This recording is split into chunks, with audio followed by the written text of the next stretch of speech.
नमस्कार दोस्तों, स्वागत है आप सब लोगों का आज के इस वीडियो लेक्चर में। प्यारे साथियों, ग्रेड थर्ड के लिए साइंस हम कर रहे हैं, जिसमें टॉपिक वाइज प्रश्नों की सीरीज में आज हमारा टॉपिक रहेगा भोजन। ठीक है, भोजन के महत्वपूर्ण प्रश्नों को हम लोग डिस्कस करने वाले हैं। भोजन और रोग, ये दो ऐसे टॉपिक हैं जिनमें से जो आपका प्रश्न आएगा वो प्रीवियस ईयर प्रश्नों पे, यानी कि पूर्व परीक्षाओं में पूछे गए प्रश्नों पर आधारित ये प्रश्न साथियों आपके हो सकते हैं। इन दोनों टॉपिक्स में से जो प्रश्न आएंगे वो पुराने वर्षों में जो प्रश्न आपके पूछे जा चुके हैं उनमें से आपको कहीं ना कहीं देखने को मिल जाएगा। तो आपके पास जो भी प्रीवियस ईयर प्रश्नों की बुक है, उन उन प्रश्नों में से इन दोनों टॉपिक्स के प्रश्नों को बहुत अच्छे से कर लीजिएगा, और जो मैंने आपको पढ़ाया है वो भी बहुत अच्छे से कर लीजिएगा। कहीं दिक्कत नहीं आएगी, आराम से आपके दो प्रश्न यहाँ से बन सकते हैं। दोनों टॉपिक्स में से दो क्वेश्चन, 2 से लेकर 3 क्वेश्चन बन सकते हैं, आराम से आपके सही होंगे, कहीं कोई समस्या नहीं आएगी। अब हम बात करें प्री ग्रेड थर्ड की। प्री ग्रेड थर्ड में लगभग पहले पेपर को 5 पेपर की जो अपना कोर्स है, एक प्री ग्रेड थर्ड का 5 पेपर का कोर्स है, जिसमें पहला पेपर 15 तारीख को अपना हुआ था और अभी भी हो रहा है। आप 22 तारीख तक और आगे भी उसको कभी भी दे सकते हो, लेकिन 22 तारीख तक के रिकॉर्ड को हम रखेंगे, उसके आधार पे एक मेरिट लिस्ट हम लोग बनाएंगे। ठीक है, तो लगभग 1000 बच्चों ने अभी तक, है ना, अभी का जो आंकड़ा है, यानी कि आज आपकी दिनांक हो गई 17 तारीख, है ना, तो 17 जनवरी का जो रिकॉर्ड है वो 1000 बच्चे इसको अटेम्प्ट कर चुके हैं। और 1000 बच्चों में जो एवरेज नंबर आ रहे हैं वो 165 नंबर हैं, यानी कि पेपर का स्तर वाकई में अच्छा है। पेपर का स्तर वाकई में, जैसा कर्मचारी बोर्ड का पेपर आता है वैसा पेपर रखा गया है। हर एक विषय में सरल प्रश्न भी, कठिन भी, मध्यम, हर एक विषय में ऐसा रखने की हमने कोशिश की है। ठीक है, तो पेपर आप लोग भी जरूर अटेम्प्ट करें, और लिंक आपको डिस्क्रिप्शन बॉक्स में है, मिल जाएगा हमारे एप्लीकेशन का।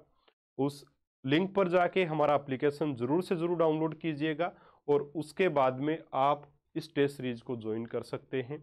ठीक है, और दूसरा जो आपका पेपर होगा वो 23 जनवरी को होगा। मैं आपको पहले ही बता चुका हूँ, प्री ग्रेड सेकेंड आपका 23 जनवरी का होगा, 23 जनवरी को होगा, और वो भी इसी स्तर का, बहुत अच्छे स्तर का पेपर आपके लिए रहेगा। ठीक है, तो जरूर से जरूर आप उसे ट्राई करें। और 22 तारीख या 21 तारीख को हम ये भी देखेंगे कि पहले पेपर में किस बच्चे ने टॉप किया है, कौन सेकंड पे रहा है, और सभी की एक प्रकार से अपन देखने की कोशिश करें कि उनकी रैंक क्या है। ठीक है, चलिए, निम्न में से सर्वाहारी जीव है गाय, शेर, हिरण और कुत्ता। तो सर्वाहारी यानी कि जो शाकाहारी भी हो और जो मांसाहारी भी हो, तो गाय है और हिरण है। गाय और हिरण ये शाकाहारी हैं। गाय और हिरण क्या हैं? शाकाहारी हैं। गाय और हिरण शाकाहारी, ये तो दोनों है शाकाहारी। शेर का आप सब लोगों को पता है, ये है मांसाहारी, ये है मांसाहारी। और कुत्ता जो है वो शाकाहारी भी है, हरी घास भी ये खाता है कुत्ता, दूब वगैरह खा लेता है जब बीमार होता है, रोटी भी खाता है कुत्ता और मांस भी खाता है। तो कुत्ता सर्वाहारी है। कुत्ते के अलावा मनुष्य, है ना, कुत्ता और मनुष्य दोनों ही क्या है? सर्वाहारी है। मनुष्य भी क्या है? सर्वाहारी है। तो ऑप्शन नंबर 4 आपका यहाँ पर सही आंसर होगा। जो शाकाहारी भी हो और मांसाहारी भी हो उसी को हम कहते हैं सर्वाहारी। तो ऑप्शन नंबर 4 यहाँ आपका उत्तर हो जाएगा। अगला प्रश्न, 1 किलो कैलोरी के लिए सही है 1000 कैलोरी, 4.18 जूल, 4.18 किलो जूल, और चौथा ऑप्शन 1 व 3 दोनों, तो ऑप्शन नंबर 4 सही हो जाएगा। देखिए, 1 किलो कैलोरी, किलो शब्द लग गया, यानी कैलोरी में बदलेंगे तो 1000 कैलोरी के बराबर होगा। 1 किलो कैलोरी, 1 किलो कैलोरी जो होती है वो 1000 कैलोरी के बराबर होती है। ठीक है, साथ ही 1 किलो कैलोरी आपके 4.18 किलो जूल के बराबर भी होती है। ठीक है, तो यहां पर आपके ऑप्शन नंबर 4 आराम से सही हो जाएगा। और इसके ऊपर आधारित प्रश्न रीट 2018 के एग्जाम में पूछा जा चुका है। ठीक है, तो महत्वपूर्ण साथियों, देखिए, ये भोजन और रोग वाला ऐसा टॉपिक है जिसमें ज्यादा कुछ नहीं है एग्जाम। रोग वाले चैप्टर में बहुत कुछ है पूछने के लिए, लेकिन भोजन वाले चैप्टर में कोई बहुत ज्यादा कुछ नहीं है। ज्यादा से ज्यादा वो या तो इनकी भोजन की कमी से कोई रोग पूछ सकता है, जैसे आपके कार्बोहाइड्रेट की कमी से, है ना, और आपका वसा की अधिकता से या कमी से। दूसरा मोस्ट इंपोर्टेंट है प्रोटीन की कमी से होने वाले जो रोग हैं, मेरास्मस और क्वाशियोरकर, उन रोगों के बारे में पूछा जा सकता है। और मुख्य रूप से इसमें जो प्रश्न बनने की पूरी पूरी संभावना रहती है वो विटामिन से संबंधित प्रश्नों से रहती है। ठीक है, तो वहां से थोड़ा सा ज्यादा ध्यान दीजिएगा।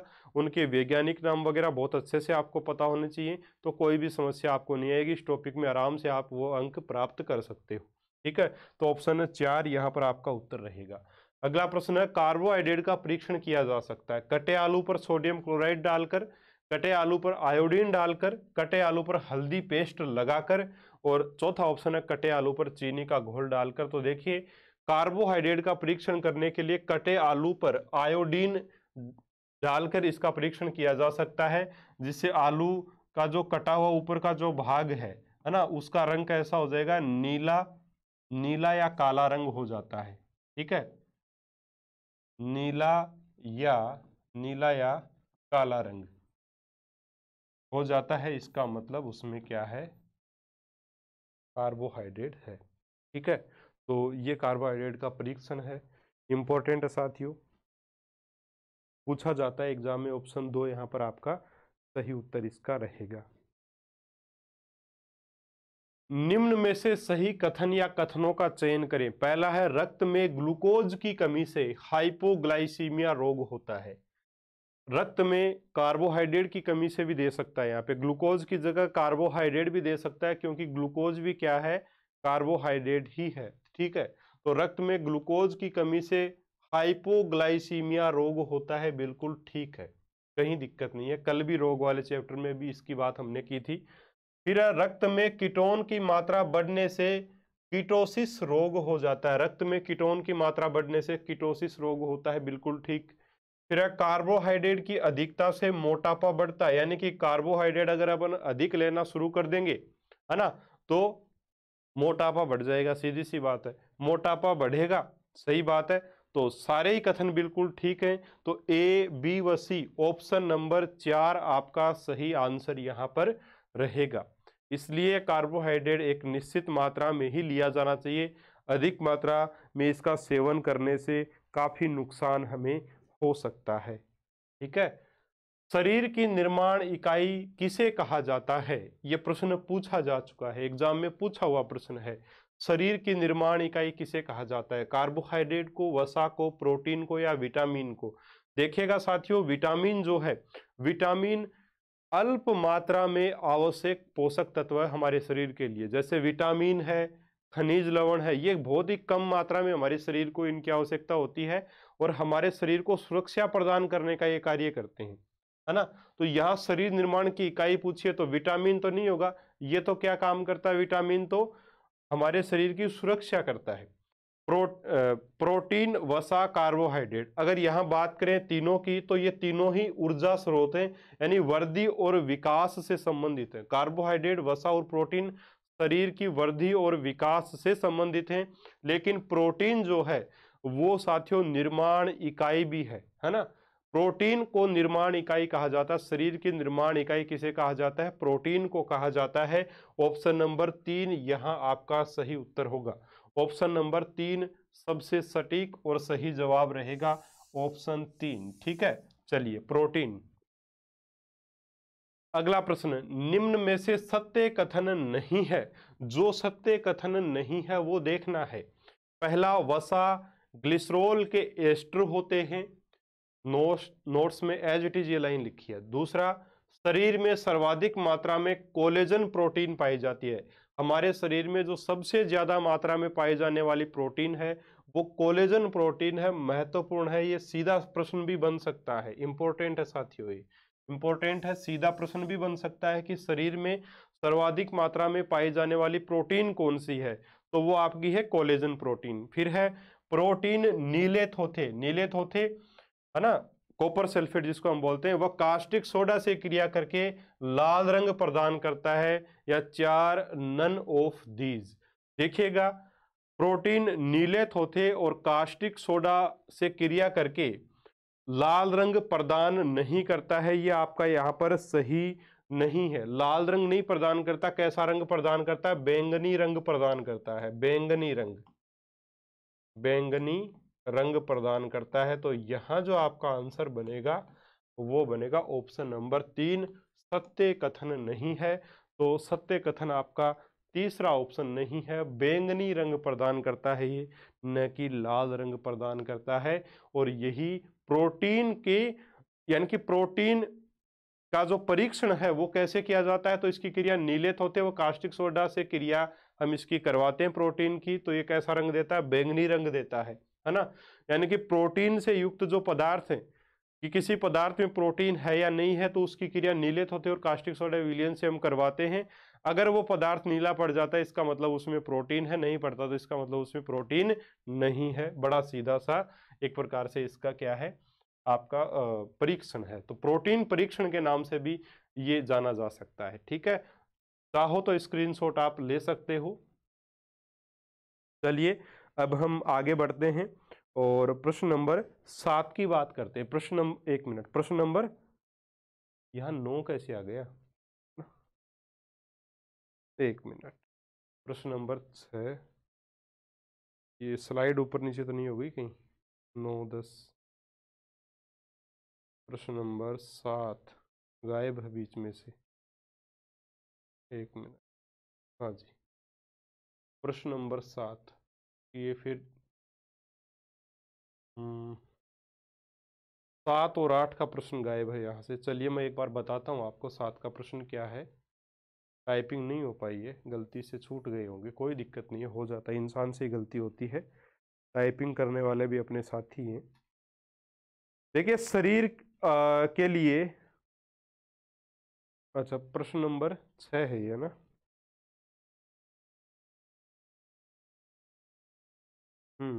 8 का प्रश्न था आपका, निम्न में से वसा में घुलनशील विटामिन नहीं है। और ऑप्शन थे ए, सी, ई और के। प्रश्न था आपका वसा में घुलनशील विटामिन नहीं है, यानी कि जो जल में घुलनशील विटामिन है वो बताना है, तो वो होगा ऑप्शन नंबर 2 यानी सी।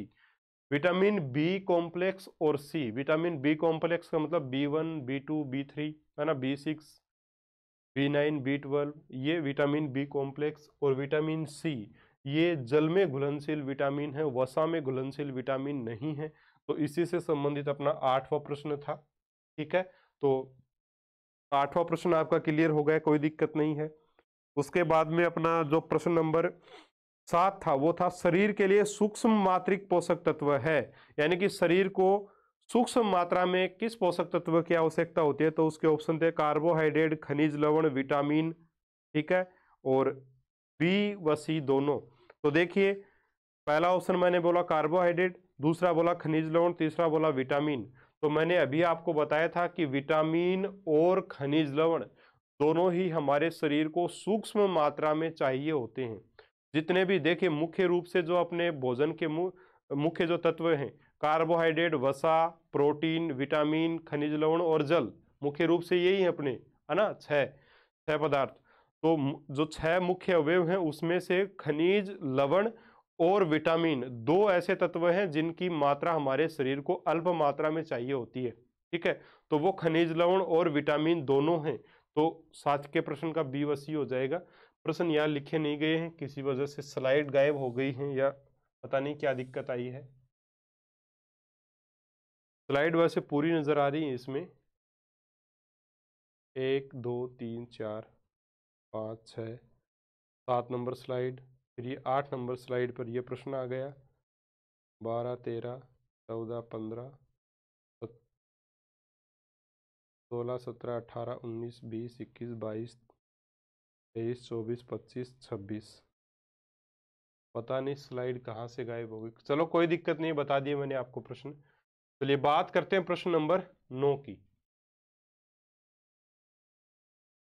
निम्न निम्न से असुमेलित है, निम्न में असुमेलित है, ये होगा निम्न में असुमेलित है। रेटिनोल, विटामिन ए, ये वैज्ञानिक नाम दे रखे हैं और इधर विटामिन है अपना। तो विटामिन ए रेटिनोल बोलते हैं, बिल्कुल ठीक है, कोई दिक्कत नहीं। एस्कॉर्बिक एसिड विटामिन सी बोलते हैं, ये भी बिल्कुल ठीक है। टोकोफेरोल, टोकोफेरोल किसको बोला जाता है? विटामिन ई को बोला जाता है साथियों, टोकोफेरोल। विटामिन ई को क्या बोला जाता है? टोकोफेरोल। और विटामिन के को क्या कहते हैं, ये आगे मैं आपको प्रश्न में बताऊंगा, इससे संबंधित प्रश्न है आगे। कैल्सीफेरोल बोला जाता है विटामिन डी को, तो ये बिल्कुल ठीक है। लेकिन टोकोफेरोल, टोकोफेरोल विटामिन की को बोला, सॉरी, विटामिन ई को बोला जाता है। तो ऑप्शन नंबर 3 आपका यहाँ सही उत्तर होगा। यहाँ ऑप्शन नंबर 3 सही सुमेलित नहीं किया गया, क्योंकि टोकोफेरोल जो वो विटामिन ई को कहा जाता है, यहाँ बोला है विटामिन के को कहा जाता है। ठीक है, चलिए। खाद्य रेशों के लिए सही नहीं है, पाचन में सहायक है, मल त्याग को सुगम बनाते हैं, रक्त शर्करा और कोलेस्ट्रॉल के अनुकूलन स्तर को बनाए रखने में सहायक हैं, उपयुक्त में से कोई भी नहीं। तो यही आपका उत्तर हो जाएगा, क्योंकि सही नहीं पूछा है तो सारे कथन ठीक है, इसलिए ऑप्शन 4 आपका उत्तर हो जाएगा। अगला प्रश्न है, निम्न में से शरीर की वृद्धि विकास हेतु ऊर्जा प्रदान करने वाले भोजन के अवयव नहीं हैं। देखो, शरीर की वृद्धि और विकास के लिए मैंने अभी आपको बताया, शरीर की वृद्धि और विकास के लिए जो पोषक तत्व आवश्यक है उसमें कार्बोहाइड्रेट, वसा और प्रोटीन आता है। ठीक है, लेकिन आपके खनिज लवण नहीं आते, इसीलिए यही आपके प्रश्न का सही जवाब हो जाएगा। खनिज लवण अल्प मात्रा में आवश्यक पोषक तत्व हैं हमारे शरीर के लिए। ठीक है, जो हड्डियों वगैरह, दांतों वगैरह, इसके लिए महत्वपूर्ण भूमिका निभाते हैं। अलग अलग खनिज की अलग अलग भूमिका होती है। अब देखिए, सुरक्षा प्रदान करने वाला भोजन का अवयव नहीं है, नहीं है ये पूछा है। जल, सॉरी, खनिज लवण, वसा, विटामिन और जल। देखिए, हमारे शरीर की रोगों से सुरक्षा करने की बात हो, है ना, तो सुरक्षा जो हमारे शरीर को प्रदान करने का कार्य करता है वो विटामिन तो करते ही है, साथ में खनिज लवण भी करते हैं।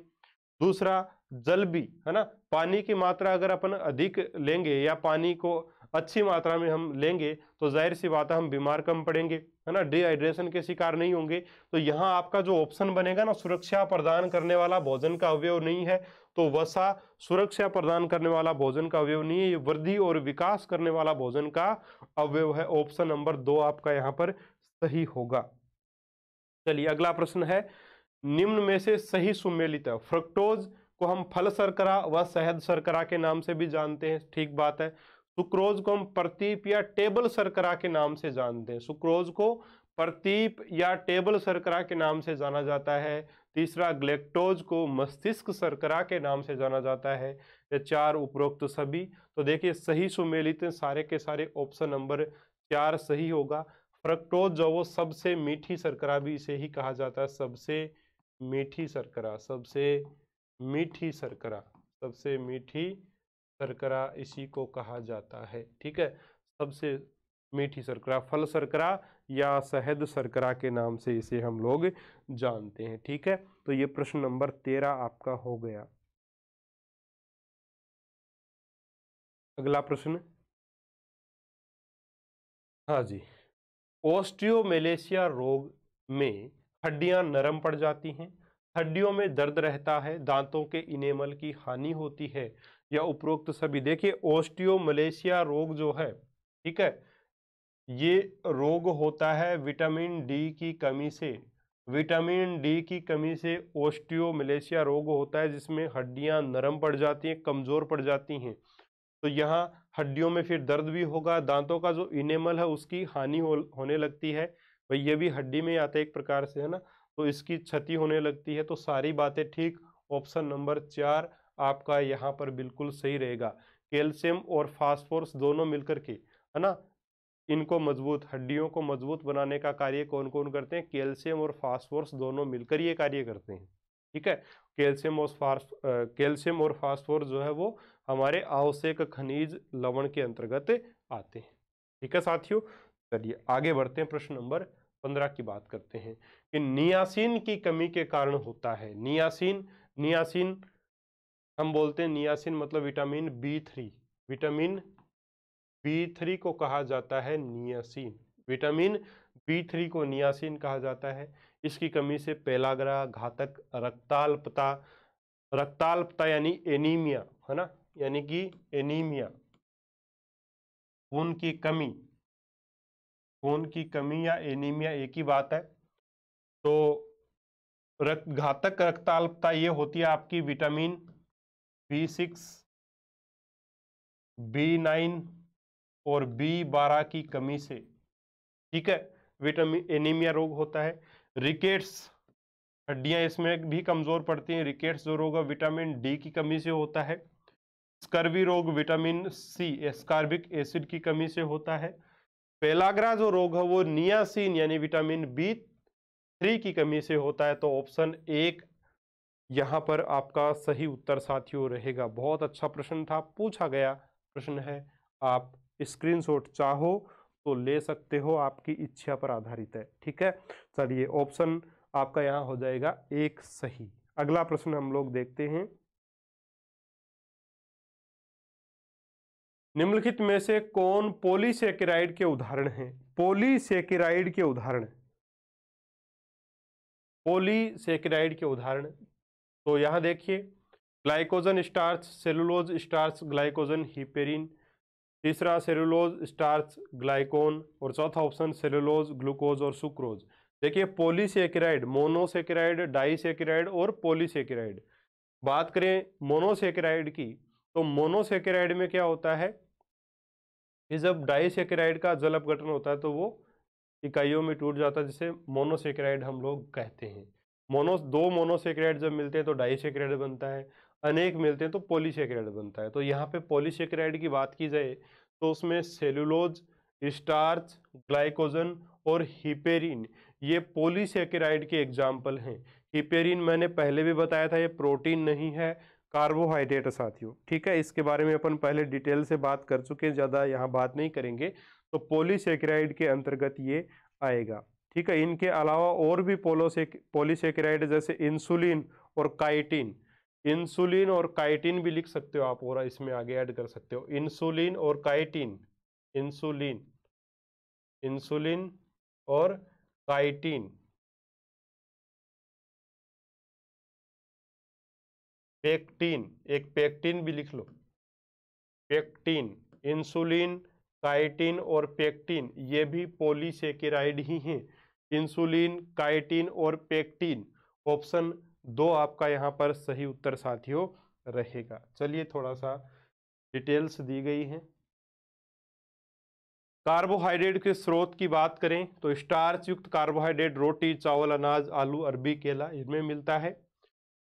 स्पष्ट दिख रहा होगा आपको। रक्त युक्त शर्करा युक्त जो एक कार्बोहाइड्रेट है वो है गुड़, चीनी, खजूर, मुनक्का। कार्बोहाइड्रेट के प्रकार देखिए, मोनोसेकेराइड ग्लूकोज, फ्रक्टोज, ग्लेक्टोज इसमें आते हैं, और डाइसेकेराइड में सुक्रोज, माल्टोज, लैक्टोज इसमें आते हैं। लैक्टोज दुग्ध शर्करा होती है साथियों, है ना। और डाइसेकेराइड क्या, दो मोनोसेकेराइड मिलकर डाइसेकेराइड का निर्माण करते हैं। अनेक मोनोसेकेराइड एक श्रृंखला में जब जुड़ते हैं तो पॉलीसेकेराइड बनता है, जिसमें स्टार्च, सेलुलोज, ग्लाइकोजन, हिपेरिन ये आते हैं, ठीक है। और ये पिछले प्रश्न में आप देख सकते हो, सेलुलोज, स्टार्च, ग्लाइकोजन और हिपेरिन। तो वो ऑप्शन से ये 2018 के नोट्स हैं मेरे साथियों, 2018 के नोट्स में भी ये चीजें मैंने लिखवाई हैं। और ये जो प्रश्न पूछा, ये जो प्रश्न है ये कर्मचारी चयन बोर्ड के द्वारा ही पूछा गया है ना। और 2022 में ये प्रश्न पूछा गया है किसी एग्जाम में। मैं ये नहीं बोल रहा कि नोट्स में से उठाया है, किताबों में से लिया जहाँ से मैंने पढ़ाया है ना। वहाँ एज इट इज लाइन थी, तो एज इट इज मैंने भी लिखी, आपको बताई, तो वहाँ से प्रश्न बना है, ठीक है। तो नोट्स में कोई कमी नहीं है, आप बस पढ़ते रहिए और आगे बढ़ते रहिए, टेंशन मत लीजिए उस किसी भी चीज़ की, है ना। और स्क्रीनशॉट इसका चाहो तो आप इसका स्क्रीनशॉट भी जो वो ले सकते हो रिवीजन करने के लिए। प्रश्न नंबर 17 की अगर हम बात करें तो वो है, लार में एमाइलेज कार्बोहाइड्रेट का खालिस्तान में टूटना शुरू करते हैं। यानी कि हम जानते हैं कि लार में जो एमाइलेज एंजाइम होता है वो कार्बोहाइड्रेट का पाचन जो वो शुरू कर देता है मुख में ही, ठीक है। तो ये किस में तोड़ता है इसको, साधारण शर्करा में तोड़ता है साथियों। Polypeptide amino acid, fatty acid इसमें नहीं तोड़ता, साधारण शर्करा में करता है। Option number A. एक, विटामिन बी शरीर में मदद करता है। विटामिन बी किस में मदद करता है, अच्छी दृष्टि बनाए रखने में, आपकी त्वचा को चिकना बनाए रखने में, कोशिका स्वास्थ्य बनाए रखने में, या इन सभी में। तो ऑप्शन नंबर 4। ऐसे प्रश्नों का उत्तर लगभग इन उपरोक्त सभी होता है। सबसे सरल कार्बोहाइड्रेट है हाइड्रोक्सी एसीटोन, ग्लूकोज, ग्लिसरॉल्डिहाइड या इनमें से कोई नहीं। ये प्रश्न भी नोट्स में आपको एज इट इज लिखवाया हुआ है, तो ग्लिसरॉल्डिहाइड ऑप्शन नंबर 3 इसका उत्तर होगा। साफ साफ लिखवाया था कि ग्लिसरॉल्डिहाइड सबसे सरल प्रकार का कार्बोहाइड्रेट है। ठीक है, अगला प्रश्न, कौन सा कथन सत्य है, कौन सा कथन गलत है? गलत कथन पूछा है। ठीक है, कौन सा कथन गलत है? पहला, वसा इंसुलेशन प्रदान करते हैं। ठीक है, वसा इंसुलेशन प्रदान करते हैं।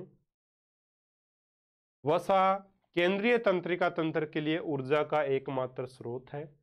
विटामिन ए, डी, ई के वसा घुलनशील विटामिन है, यानी विटामिन ए, डी, ई और के ये वसा में घुलनशील विटामिन है। बिल्कुल ठीक बात है। ये बी और सी जो है वो जल में घुलनशील विटामिन है। चौथा, वसा कोशिका द्रव्य और कोशिका झिल्ली के संरचनात्मक घटक बनाते हैं, ये भी ठीक है। तो यहाँ जो गलत है, वसा इंसुलेशन प्रदान करते हैं, ये भी ठीक है, इमल्सीकरण करते हैं। वसा केंद्रीय तंत्रिका तंत्र के लिए ऊर्जा का एकमात्र स्रोत है, ये गलत कथन है। ये प्रश्न भी कर्मचारी चयन बोर्ड के द्वारा पूछा गया प्रश्न है। मेरे रीट के 2018 के नोट्स में मैंने एकदम क्लियर लाइन लिखवाई थी, वो इस बार भी मैंने वो लाइन डाली है कि ग्लूकोज, यहाँ वसा की जगह मैंने लिखा है ग्लूकोज केंद्रीय तंत्रिका तंत्र के लिए वसा का एकमात्र स्रोत है। ये 2022 में किसी एग्जाम में पूछा गया, शायद पीएसआई में पूछा गया है, या पुलिस सब इंस्पेक्टर के अलावा कर्मचारी चयन बोर्ड का ही एक एग्जाम था शायद, या फिर उसमें पूछा गया है। तो एज इट इज प्रश्न उठते हैं साथियों, क्योंकि ये लाइंस आपकी बुक्स में एज इट इज दी हुई हैं, वहां से प्रश्न बनता है। तो वसा की जगह यहाँ क्या आता? ग्लूकोज। ग्लूकोज या कार्बोहाइड्रेट अगर हम डालते तो ये सही कथन अपना होता। ग्लूकोज केंद्रीय तंत्रिका तंत्र के लिए एकमात्र ऊर्जा स्रोत है। तो ये कथन आपका जो है वो यहाँ पे वसा दिया हुआ है, इसलिए ये कथन गलत हो गया। गलत कथन पूछा था, ऑप्शन नंबर 2 आपका यहाँ सही उत्तर साथियों हो जाएगा। ठीक है, इसको आप लोग स्क्रीनशॉट के रूप में ले सकते हैं। चलिए प्रश्न नंबर 21 की बात करें। सॉरी, प्रश्न नंबर, हाँ जी 21। किसी एथलीट को तात्क्षणिक ऊर्जा के लिए निम्नलिखित में से क्या दिया जाना चाहिए? अब बच्चे इसमें गलती करते हैं, या तो विटामिन लगा देते हैं या प्रोटीन। ऐसा नहीं है। तात्क्षणिक, तत्काल एनर्जी, जब हमें तात्क्षणिक एनर्जी या तत्काल ऊर्जा चाहिए होती है तो हम कहते हैं इसको ग्लूकोज पिलाओ, इसको ग्लूकोज की बोतल चढ़ाओ, है ना। और ग्लूकोज की बोतल चढ़ाने से एक और चीज याद आ गई है कि हमारे हाथ में या हमारे पूरे शरीर में धमनियां अंदर की तरफ होती हैं, चिराएं बाहर की तरफ होती हैं, वेन्स बाहर की तरफ होती हैं। तो जो ग्लूकोज की बोतल वगैरह चढ़ाई जाती है हमें, वो हमेशा वेन्स में चढ़ाई जाती हैं, वेन्स में। ठीक है, यानी कि सिराओं में बोतल वगैरह जो है वो चढ़ाई जाती है हमारे। और धमनियां जो है ना, जो शरीर के अंदर होती हैं, जिनमें शुद्ध रक्त रहता है, वो इसलिए अंदर होती हैं ताकि कोई चोट वोट लग जाए तो हमारा शुद्ध रक्त बाहर नहीं निकले, है ना, इसलिए वो अंदर होती हैं। और जब नाड़ी चेक की जाती है ना, नाड़ी चेक करता है डॉक्टर, तो वो धमनी को चेक करता है, वो धमनी के माध्यम से नाड़ी को चेक करेगा, है ना, वो सिरा के माध्यम से नहीं करता है चेक। याद रखिएगा इस चीज को हमेशा। तो बोतल चढ़ाई जाती है सिराओं में और धमनी के माध्यम से नाड़ी या नब्ज को चेक किया जाता है। एनसीईआरटी की बुक में ये दोनों चीजें दी हुई हैं, इसलिए बता दिया आपको। तो तात्क्षणिक ऊर्जा देने के लिए ग्लूकोज चढ़ाया जाता है, ग्लूकोज यानी कार्बोहाइड्रेट, ऑप्शन नंबर 1। ठीक है, ऑप्शन नंबर 1 यहाँ आपका उत्तर रहेगा। अगर आपको वीडियो अच्छा लग रहा है साथियों, लाइक जरूर करें, अपने दोस्तों के साथ शेयर करें और चैनल को सब्सक्राइब कर लीजिएगा, बेल आइकन को प्रेस कर दीजिएगा ताकि आपको हमारी वीडियोस के नोटिफिकेशन मिलते रहें। प्रश्न नंबर 22 है, निम्नलिखित में से कौन सा खनिज अनुपूरक बच्चों में अत्यधिक दस्तों के उपचार हेतु प्रयुक्त किया जाता है? अत्यधिक दस्तों को ठीक करने के लिए जिंक का उपयोग हम लोग करते हैं, है ना, जिंक होता है उसमें। Option number 1। एंजाइम जिसकी उपस्थिति में ग्लूकोज एवं फ्रक्टोज एल्कोहल में परिवर्तित हो जाते हैं वो है जाइमेज। जाइमेज एंजाइम, एंजाइम जिसकी उपस्थिति में ग्लूकोज एवं फ्रक्टोज एल्कोहल में परिवर्तित होते हैं वो जाइमेज एंजाइम है, और यह किण्वन क्रिया को तेज कर देता है। किण्वन क्रिया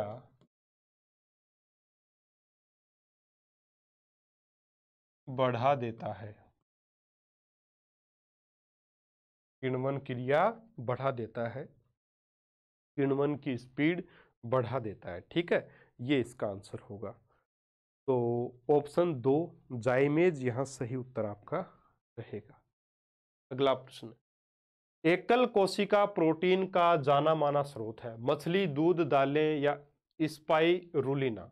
तो इसका उत्तर होगा एक कोशिकीय, है ना, एकल कोशिका युक्त जीव है अपना, तो मछली एकल कोशिका युक्त नहीं है। दूध, दालें, दाल पौधों से प्राप्त होती है, एकल कोशिका नहीं है वैसे भी। तो प्रोटीन एकल कोशिका वाला तो यही होगा आपका स्पाइरुलिना। पूछा गया प्रश्न कर्मचारी चयन बोर्ड के द्वारा, और स्पाइरुलिना जो है वो एक नील हरित शैवाल है। क्या है? नीला हरा शैवाल, नीला हरा शैवाल है ये।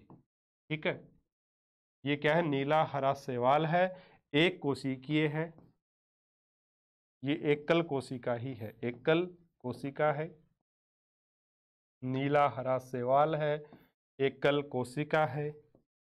70% इसमें प्रोटीन है, 70% प्रोटीन इसमें पाया जाता है, सर्वाधिक। ठीक है, तो यही इसका उत्तर होगा।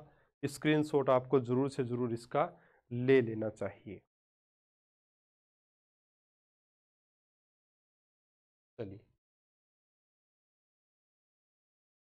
क्रिएटिन यूरिया किस विटामिन की कमी से होता है? ऑप्शन 1 विटामिन ई की कमी से होता है। देख लीजिएगा, स्क्रीनशॉट इसका भी आप ले सकते हैं।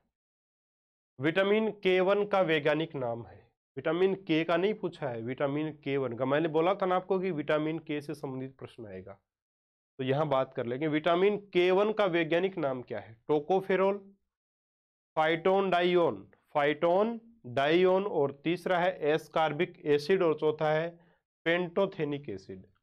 तो देखिए, टोकोफेरोल नहीं होगा,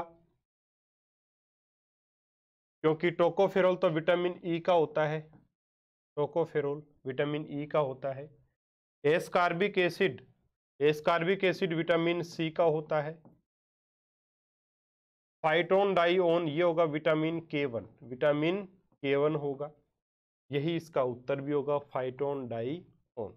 ठीक है, चलिए विटामिन के बारे में थोड़ी सी बातें हैं वो भी देख लीजिएगा कि विटामिन के जो है ना उसका वैज्ञानिक नाम क्या है?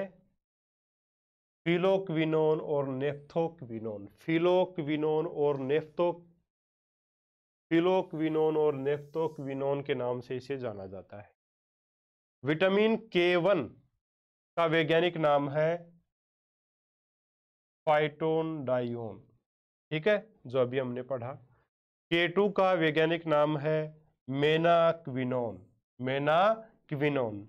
विटामिन K3 का वैज्ञानिक नाम है मीनाडाइओन, मेनाडाइओन। ठीक है, ये इसका वैज्ञानिक नाम है। तो इसका भी आप स्क्रीनशॉट जरूर से जरूर ले सकते हैं साथियों। ठीक है, चलिए, तो इस प्रकार से हमारे ये प्रश्न समाप्त होते हैं यहाँ पे। उम्मीद करूँगा आपको बहुत अच्छे से समझ में आ गए होंगे। ठीक है साथियों, चलिए, भोजन वाला चैप्टर अब हमारा यहाँ समाप्त होता है, और इसी के साथ बायोलॉजी का जो पोर्शन है उसके एनसीईआरटी आधारित प्रश्न हम लोगों ने कर लिए हैं, केमिस्ट्री के भी हमने कर लिए हैं। अब हम लेंगे फिजिक्स को, फिजिक्स के महत्वपूर्ण प्रश्नों को हम लोग करने की कोशिश करेंगे। उसके बाद में समय बचता है तो मैथमेटिक्स में भी कुछ महत्वपूर्ण चीज़ें आपको बताने की कोशिश करूँगा।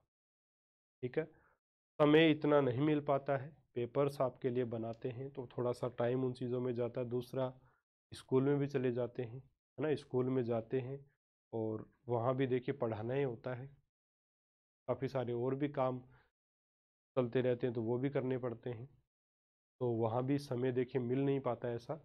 और घर पे आने के बाद अगर हम बात करें तो छोटा बच्चा भी है, उसके साथ भी, है ना, और उसके बाद में इतना ही टाइम बचता है, उसमें PDF तैयार करते हैं जो आपको पढ़ाई अभी। ये PDF तैयार करते हैं, 2 दिन में ये PDF ही तैयार होती है, और उसके बाद में ये पढ़ाना, रिकॉर्ड करके डालना, इन्हीं सब चीज़ों में समय चला जाता है। नहीं तो 2-2 3-3 वीडियो, अगर मैं टेबलेट से वीडियो बनाता हूँ तो 2-2 3-3 वीडियो में डाल सकता हूँ, लेकिन टेबलेट से अब बनाने में दिक्कत आती है ना। अब ये ले आए तो इसी के ऊपर बनाना ठीक रहेगा। तो ये इसी के साथ हमारा टॉपिक कंप्लीट होता है। प्री ग्रेड 3 के एग्ज़ाम आप लोग दे सकते हो, लिंक डिस्क्रिप्शन बॉक्स में है। बिल्कुल अच्छे पेपर्स हैं, आपको ज़रूर देने चाहिए। कोई और भी प्री ग्रेड एग्ज़ाम करवा रहा है वो भी आप दे सकते हो, जाहिर सी बात है दोगे ही, है ना। और देने के बाद आप हमारे वाला पेपर भी देखिएगा, तुलना कीजिएगा और देखिएगा कौन सा पेपर अच्छा है कौन सा नहीं है, आपकी तैयारी में कहाँ कमी है कहाँ नहीं है ना। तो उस कमी को दूर कीजिएगा। मिलेंगे हम अगले वीडियो में किसी एक और टॉपिक के महत्वपूर्ण प्रश्नों के साथ। तब तक के लिए इजाज़त दीजिएगा। नमस्कार, जय हिंद, जय भारत।